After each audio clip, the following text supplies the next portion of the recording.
Olá, minha gente! O Geração Y de hoje respira cultura e mergulha nas páginas que contam histórias do nosso povo. Estamos na Biblioteca Estadual Epifânio Doria para celebrar o talento e a obra de grandes autores sergipanos. Depois da vinheta, eu volto para apresentar os convidados e essa viagem pelo universo da literatura de Sergipe. Não saia daí! Vem aqui e andar, pela cidade ela anda. Vem aqui e andar, a gente se fala, a gente se encontra. Vem aqui e andar, a gente se fala, a gente se encontra. A gente se fala, a gente se encontra. E andar, Geração Y. Talvez você não saiba, mas Sergipe é terra fértil para a arte da palavra. Dos sertões ao litoral, há escritores que transformam vivências, memórias e imaginação em obras que ultrapassam fronteiras. Hoje, vamos conversar com Roberta Ferraz, autora do livro Velório, Gilberto Rodrigues de Oliveira, autor de romances marcados por memórias e reflexões sociais, e Marcelo Ribeiro, médico, escritor, poeta e compositor, um dos grandes nomes da nossa literatura. É claro, ainda tem o nosso repórter Luciano de Bernadette no quadro Cadê Você? Bora começar? Roberta, seja muito bem-vinda à nossa Geração Y. É um prazer muito grande ter você aqui contando um pouquinho do seu trabalho literário, né? E eu já queria começar te perguntando como é que essa paixão pela literatura entrou na sua vida. Sei que foi muito cedo, né? Sim, muito. Eu comecei com 7 anos a escrever. Começou porque eu sou uma pessoa muito criativa. Eu era uma criança em que imaginava mundos fantasiosos, olhava para o céu, via dragão, tudo voando. Aí eu pensei, por que eu não posso pegar minha mente criativa e transformar em uma história para mais pessoas conhecerem? Então, quando eu tinha 7 anos, eu comecei a escrever um romance sobre um guarda-chuva velho que meu avô tinha. Foi minha avó que incentivou. E aí eu fiz mesmo as ilustrações, eu criei o enredo, os diálogos. Depois que eu vi que era gratificante fazer isso, aí eu comecei, né, ao longo da minha vida, a produzir textos. Mas somente agora que eu decidi realmente publicar um livro físico. Que é o Velório. Isso. Que a gente já vai conversar sobre ele. Mas antes eu queria perguntar até uma curiosidade, né? Porque a gente sempre vê, aqui no Geração Y, a gente sempre entrevista pessoas que conciliam, né, várias vidas, digamos assim, juntas. Você é servidora pública. Sim. E também escritora. Como é que se concilia isso? Eu acho que eu viro duas pessoas diferentes, porque não tem como a mesma pessoa que está escrevendo aqui ser a pessoa no trabalho. Muitas pessoas perguntam, é você mesmo que escreveu isso? Esse livro é sobre história do seu trabalho, alguma coisa? Eu, não, é outra vivência que eu tenho. Mas eu acho importante isso, a gente saber viver cada momento da nossa vida. Eu me dedico ao trabalho da mesma forma que eu me dedico à escrita, também me dedico à minha família, meus amigos. É viver cada momento na sua intensidade e da sua forma. E o Velório? Ele é um livro de ficção, certo? Que tem misticismo. Queria que você contasse um pouquinho pra gente qual foi a sua inspiração e como foi escrever essa obra. Então, quem me conhece sabe que eu sou apaixonada por estrelas. E eu tenho nas minhas costas tatuado toda uma constelação. Tenho frases referentes a isso. Porque é uma coisa que é muito emocional para mim, é uma coisa muito íntima. Quando meu avô faleceu, eu vi uma estrela cadente passar no céu, no dia. E aí eu pesquisei o significado na mesma hora, disse que é uma alma boa que vai para o céu. Então eu vi que aquilo era um significado para mim. E eu escrevi Velório sobre isso, sobre um romance de uma escritora que olha para o céu, vê esperança, e ela acaba dentro do próprio livro que escreveu. Ou seja, é um quê místico, com romance, com reviravoltas, um pouquinho de drama, que eu amo colocar um pouco de drama. É um pouco de tudo. Então eu me inspirei muito nessa vivência minha, pessoal, com meu avô. E também porque desde pequena eu sou apaixonada por astrologia. É minha paixão. Ou seja, a personagem principal desse livro tem muito a ver com você. Sim, a Natasha, que é a personagem, é uma escritora como eu. Entrou no livro, se descobriu, conhecendo os próprios personagens. Foi uma jornada difícil para ela, porque ela é uma pessoa insegura. Um pouco de mim também, que eu acredito que quem é autor para dar o seu pontapé, a gente tem esse receio. Será que eu escrevi vai agradar as pessoas? Será que eles estão gostando, se identificando? Então, quando a Natasha ela confronta as inseguranças dela dentro do próprio livro, é como se fosse uma parte minha, que também está confrontando esses medos e aprendendo com eles, né, para ficar mais forte. Ah, que lindeza, né? Eu li um pouco, sei de um resumo, mas já vou atrás para poder ler e vivenciar um pouquinho dessa história, porque tenho certeza que é uma história linda, né? E você falou do seu avô, eu também tenho uma conexão muito forte com meu avô que já faleceu, então a gente sabe, né? Que coisa linda, deve ser fascinante. E eu queria saber um pouquinho como foi para você criar um universo fictício em Velório, né? Com tanta tensão política e guerra acontecendo o tempo todo. Então, eu quando dou algumas palestras em colégios, eu falo muito sobre isso, sobre o processo criativo. Não é fácil você pegar um universo que não é real e trazer problemáticas reais, que eu acredito que o romance ele tem essa função também. Não é porque é fictício que eu não posso extrair alguma coisa verídica dele. Então, as tensões políticas em que a Natasha ela se envolve, ela sabe o que vai acontecer, ela sabe qual caminho tomar, só que não é fácil para uma mulher agir na época, que ela entra no reino medieval. Então, ela é uma mulher que não tem voz e ela tem que ter voz de qualquer forma, porque ela quer sobreviver, ela quer expor os direitos que estão sendo negados. Então, ela não se abala por ser mulher, por ser de uma classe inferior, ela vai lá e conquista seu espaço, que eu acredito que é muito importante essa mensagem ser passada em Velório. E eu queria saber agora, né, que o público que está em casa, que quer conhecer um pouquinho da história de Velório, que quer ler, como é que encontra um exemplar, como é que consegue adquirir? Conta pra gente um pouquinho. Então, Velório está disponível, né, no Leitura, no Shopping Rio Mar, para quem quiser, ou falando diretamente comigo pelo meu Instagram, né, Roberta Ferraz, _autora. Que aí eu vou conversando, dou algumas dicas e, eu quero uma música para ler tal capítulo. Dou uma dica e receber o feedback ao vivo, né, que eu acho também muito importante para a gente que é autor. Graças a Deus que Deus dá dons, né, diferentes para cada ser humano, né, e eu tenho certeza que é um dom que você aí está florescendo cada vez mais. Deus te abençoe. Obrigada. Sucesso, né, muito sucesso para Velório, muito sucesso para nossa escritora Roberta. Professor, escritor, contador de histórias da vida real, seja muito bem-vindo à Geração Y, professor Gilberto. Eu quero aqui começar, professor Gilberto Oliveira, o senhor é natural de Malhador. Eu sou natural de Malhador. Um município sergipano que a gente Isso. tem o maior amor e carinho.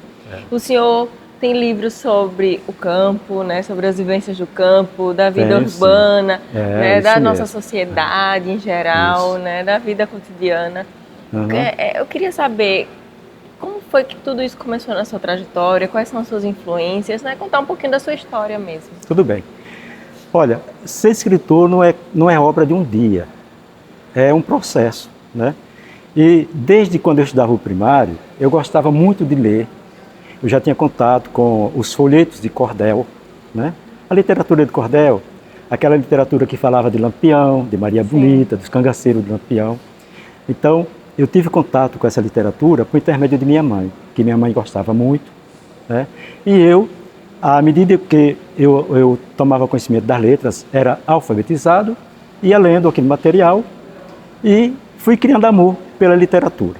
Aí comecei lá do primário, minha professora Maria Santiago dos Santos, ela me incentivou bastante e inclusive ela vinha a Aracaju e levava livros aqui de Aracaju para que eu lesse. Isso aí para mim foi fantástico. Que grande professora, né? Porque ela plantou uma sementezinha, né, na minha pessoa que foi crescendo aos poucos, né? E eu sempre com aquele sonho de publicar um livro, certo? E publicar um livro não é tarefa fácil, é uma tarefa muito difícil. E aí depois o senhor vai morar em São Paulo, é isso? Isso. Eu fui alfabetizado na Escola Rural Alecrim. Em 1972 concluí o antigo curso primário. Quando eu concluí o antigo curso primário, não tinha onde eu estudar. Aí eu sonhava em continuar os estudos, né, fazer o curso ginasial. Graças a Deus, um parente meu que mora em São Paulo, ele nos visitou. Ele disse, não, eu vou levar você para São Paulo porque estou vendo que você gosta de estudar, você é uma pessoa que é dedicada, né, à leitura, à escrita. É uma pena você ficar aqui, né, nessa situação. Então, eu vou levar para que você dê continuidade aos estudos. E eu, com 15 anos, desembarquei em São Paulo, né? Foi um sofrimento, mas eu aprendi muito. Não foi fácil. Eu cheguei lá em São Paulo. Fui estudar numa escola relativamente boa, de classe média, paulistana, né? E aí eu sofri bastante, né? Porque tudo em mim era diferente. O linguajar era diferente, o sotaque era diferente, a forma de vestir era aquela forma nossa, do interior, né? E tudo isso aí era motivo de gozação, certo? Então, o primeiro ano, que foi 1973, que eu passei em São Paulo, foi um ano de muito sofrimento, juro mesmo. E eu queria agora falar sobre um pouquinho dessa obra, né, que é a sua obra mais recente, Sim. Vitrine das Máscaras. Essa obra traz críticas à sociedade atual, Isso. né? Como foi, Vocês né, estão a informados. criação dessa obra?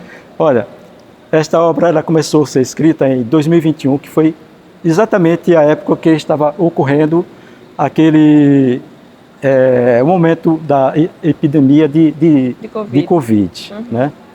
E houve isolamento, e eu ficava em casa, assim como todos, né, foram obrigados a ficar em casa por conta desse isolamento, e a gente fica meio entediado, né? É verdade. E em contato assim com as redes sociais eu via muita coisa que não era legal, assim, os fakes, né, fake news, né, as mentiras e tal. E eu fiquei pensando, puxa, é interessante, né, as pessoas utilizam muito essa forma de publicar nas redes sociais uma coisa que não corresponde à sua realidade, né, o que não é bem real, né. Então, aí eu comecei a escrever esse livro aqui, Vitrine das Máscaras, no sentido de mostrar a hipocrisia do ser humano, né? Que ele mostra nas redes sociais uma coisa que ele não é. Então, é isso que eu abordo aqui em Vitrine das Máscaras, né? Professor Gilberto, agora, né, uma curiosidade, né, o que mais inspira, né, o que mais te inspira na escrita? É a imaginação, a observação ou as memórias? São as memórias? Olha, as memórias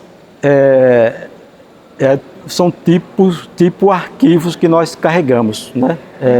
Existe. Então, é difícil você não fazer de vez em quando assim um apanhado lá no seu arquivo de memórias. Então, sempre você está pegando alguma coisinha que faz parte de suas memórias. Mas eu me inspiro muito também na realidade, né? Eu me inspiro muito em leituras que eu faço, né? Por exemplo, Trilha do Cipoal, eu me inspirei em um grande escritor brasileiro, né, o mineiro Guimarães Rosa, no livro Grandes Sertões Veredas, né?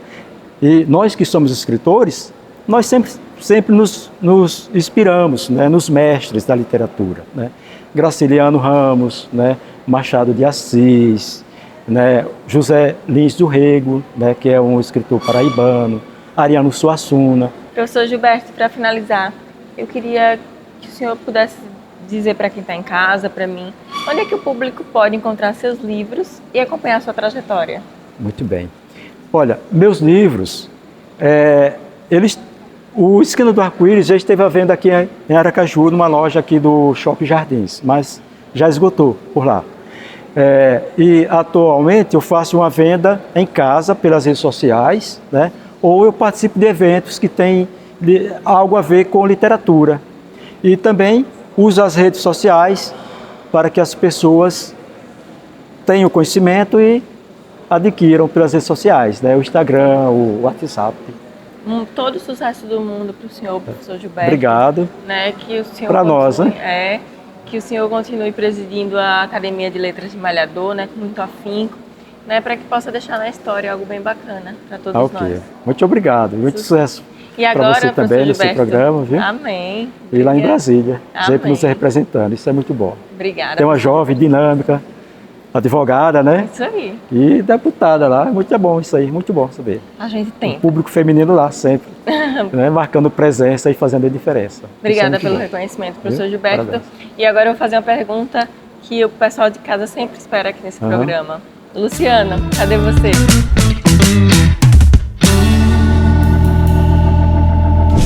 Oi, Andra, e eu também estou aqui na Biblioteca Epifânio Doria, só que na parte infantil.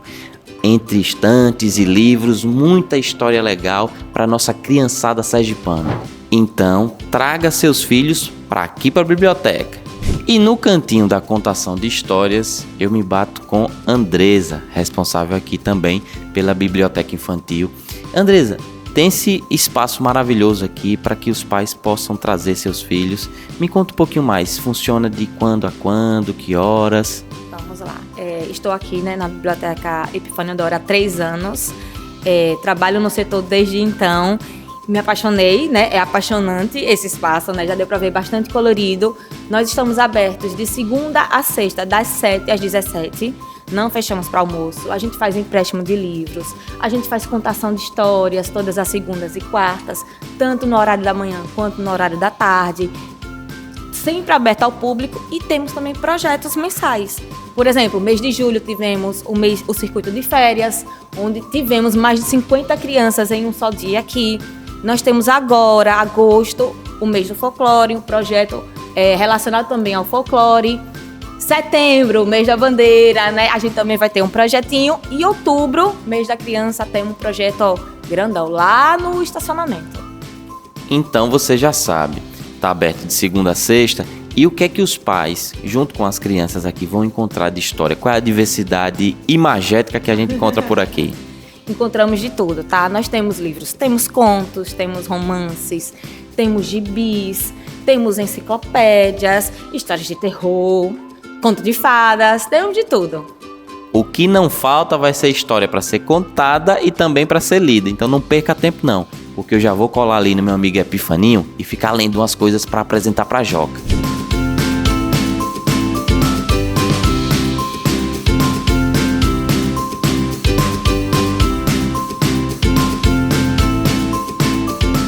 Oi, Andra, ao lado do meu amigo Andrezão e Epifaninho, por aqui eu me despeço. E lembrando, se você, papai ou mamãe, quiser doar livros aqui para a Biblioteca Infantil, você pode doar, viu? A gente tá recebendo de tudo. Valeu!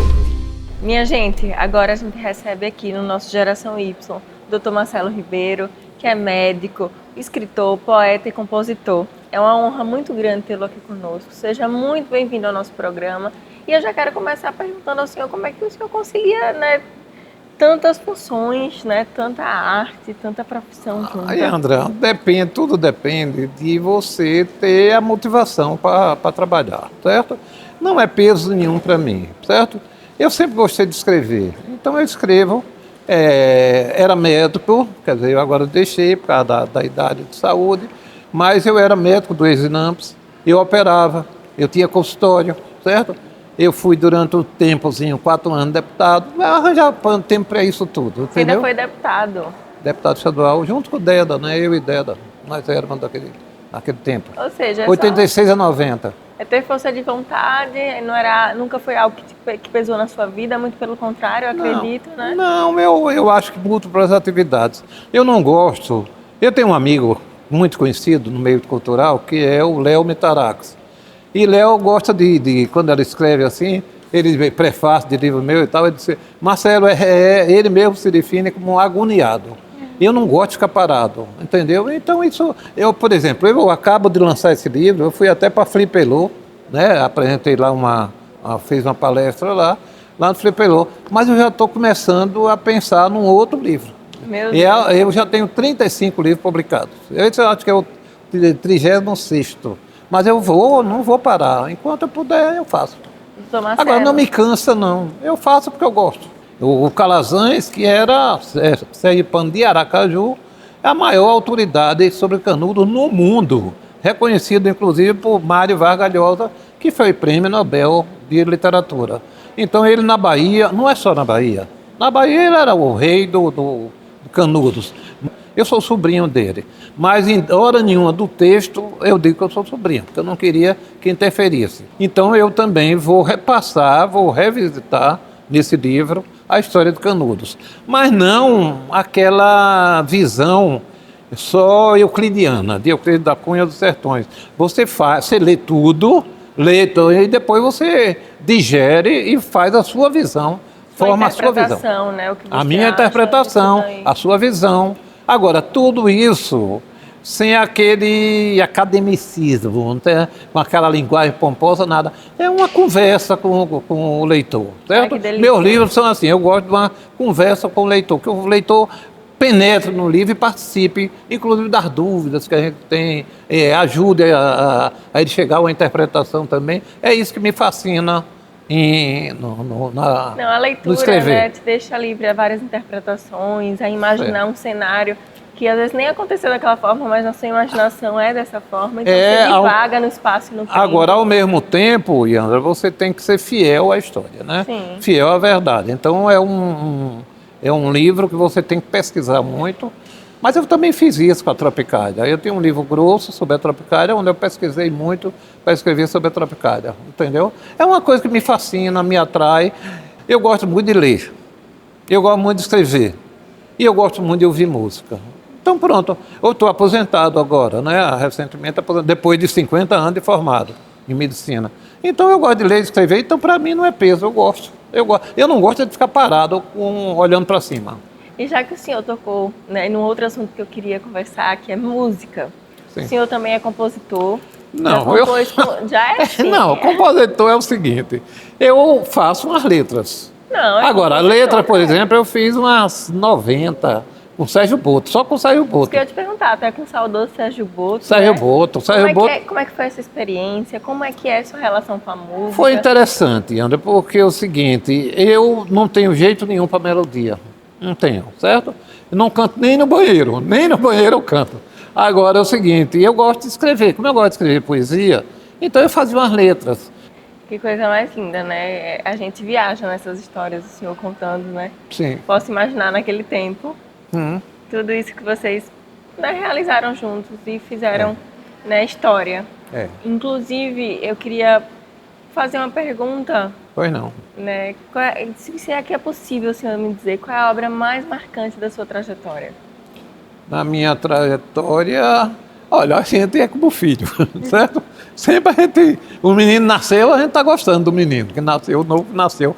Então, poesia, eu faço muitos livros, eu tenho 6 livros de poesia.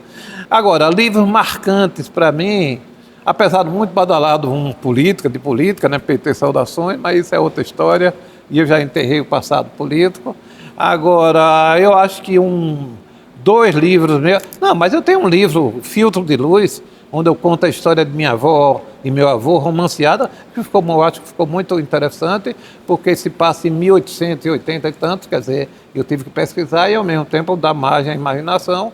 Mas eu tenho 2 livros, por exemplo, mas eu acho que esse de Calazans e o Conselheiro, que é o que eu estou lançando agora, eu acho que esse livro é forte, porque toca em canudos, ao mesmo tempo um reconhecimento a uma pessoa de muito valor, que foi meu tio José Calazans. José Calazans Brandão da Silva, nascido na Rua do Maruim, mas fez a vida cultural dele em Salvador. E agora eu queria saber do senhor, como é que é fazer, né, estar dentro da Academia Sergipana de Letras e da Academia de Medicina ao mesmo tempo? Como é essa sensação? Olha, esse é um assunto meio um pouquinho nevrálgico, certo? Quer dizer, porque meu avô Zé da Silva Ribeiro, ele é o patrono da academia, certo? É o patrono da academia porque nasceu na casa dele o movimento cultural, certo? Então, meu pai foi da academia, meu irmão foi da academia, eu sou da academia. Agora, eu hoje em dia não frequento muito a academia, certo? Quanto à academia de medicina, é gratificante porque é o seguinte, você é médico, eu me formei na Bahia, 50 anos de formado, então você ser admitido na academia de medicina, onde há um critério muito grande para a escolha, porque médico é o que mais tem aí, entendeu? Então você chega lá, você vai lidar com várias... É chato citar um ou outro, porque senão a gente esquece de um monte. Mas, por exemplo, vamos pegar 2 nomes simbólicos. Por exemplo, 3. Fedro, Portugal, certo? Doutor Fedro, faleceu Fedro. Aí você tem lá um Teles, que é o mestre da cirurgia. Você tem... tem vários, certo? Tem vários. Então você tem, é difícil citar 2, 3, porque são muitos. Eduardo Garcia era de lá, Antônio Garcia foi de lá. Quer dizer, é gratificante você participar de uma pleiade tão refinada, Então, é gratificante eu ser da Posso Academia imaginar. Sergipana de Letras, ou de Medicina também. Ah, que delícia saber dessas coisas, né?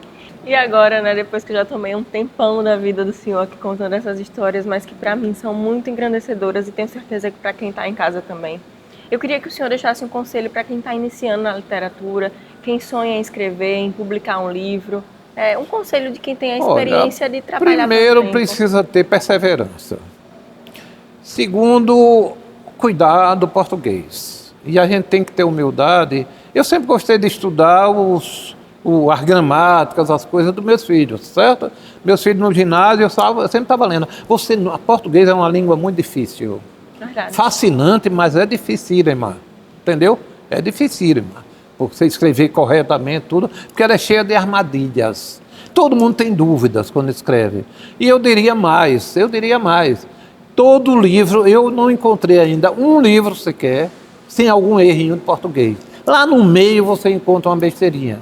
Isso em todos os livros, certo? Em todos os livros. Então você tem que exercitar para não escorregar muito nos livros. Então tem que estudar português, que é interessante.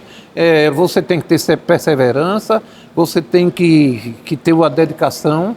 Agora, você tem que também ter uma ousadia, né? Que Deus abençoe o senhor. A nós todos. A nós todos. Que continue dando essa força, essa juventude. Tal. Um homem forte. É isso É aí. brincadeira. Para que continue escrevendo obras tão marcantes, né? A gente sabe que o cenário sergipano é um cenário mais duro para quem escreve, Certo. mas que o senhor continue, né, perseverando, como o senhor deixou de conselho para os nossos telespectadores, né? Porque tem muita gente que aplaude, que fica muito gratificada. E respeitar os valores da gente. Por exemplo, eu tenho um trabalho feito por Os Memoráveis. Esse daí foi na época era a Unicred, hoje em dia é Sicredi. Ela me pediu para escrever e tal, e a gente fazia 6 vultos históricos, eram memoráveis. Quer dizer, para não ser esquecido, para não serem esquecidos. Então, depois foi publicado um livro memorável. Então, você vai ter muita gente, Graco Cardoso. Aí eu pegava gente de política, pegava gente de literatura, pegava poeta, entendeu? Várias pessoas. Então, é um livro grosso, assim, só de vultos históricos de Sergipe, que é outra coisa que a gente tinha que... A pessoa sabe... Quem foi pegar um menino desse de ginásio, quem foi Fausto Cardoso? É da praça, né? E Tobias Barreto, é lá do Colégio da Freira. Não sabe quem é, tem que saber, você tem que se interessar. Estou vendo ali Epifânio Doria, conheci. Esse velhinho, certo, que eu conheci, era amigo do meu pai também, era dedicadíssimo ao Instituto Histórico e Geográfico. Ele vivia já velhinho, tortinho e tal, vivia com uns livrozinhos, era uma dedicação, o Instituto era um filho dele. Então esse cara tem que ser bem empregado, que aqui seja a Biblioteca Epifânio Doria, bem empregado, que aqui a galeria seja José Inácio. E é por aí. Olha, todo sucesso do mundo para o senhor. Tá bom, para você também, viu? André. Viu? Obrigado a você. Minha gente, agora eu quero compartilhar com vocês algo que me deixou muito feliz. Recentemente, em matéria publicada no site da revista Super Interessante, eu fui apontada como uma das 12 parlamentares mais influentes da Câmara. Esta publicação usou como base o Índice de Influência Parlamentar, o IFP, desenvolvido pelo Instituto Nacional de Ciência e Tecnologia, Representação e Legitimidade da Democrática em parceria com o Observatório do Legislativo Brasileiro. Eu também sou a parlamentar mais nova e a única do Nordeste na lista. Este reconhecimento mostra que estamos no caminho certo, mas eu não chegaria até aqui sem a generosidade e a confiança de cada um de vocês. Por isso, faço questão de compartilhar com você de casa esta conquista. Isso me motiva a seguir trabalhando incessantemente por cada sergipana e cada sergipano, propondo leis, combatendo injustiças sociais e buscando recursos que ajudem a transformar de verdade a vida das pessoas. Muito obrigada, minha gente! E assim, entre páginas e histórias, encerramos mais um Geração Y. Hoje celebramos a força da literatura sergipana, que preserva a nossa identidade e nos conecta com o mundo. Lembre-se, este e todos os episódios anteriores estão no nosso canal no YouTube. Se inscreva, ative o sininho e me siga nas redes sociais para acompanhar tudo. Um forte abraço, fiquem com Deus e até o próximo domingo. Vem aí e andar, velocidade ela anda. Vem aí e andar, a gente se fala, a gente se encontra.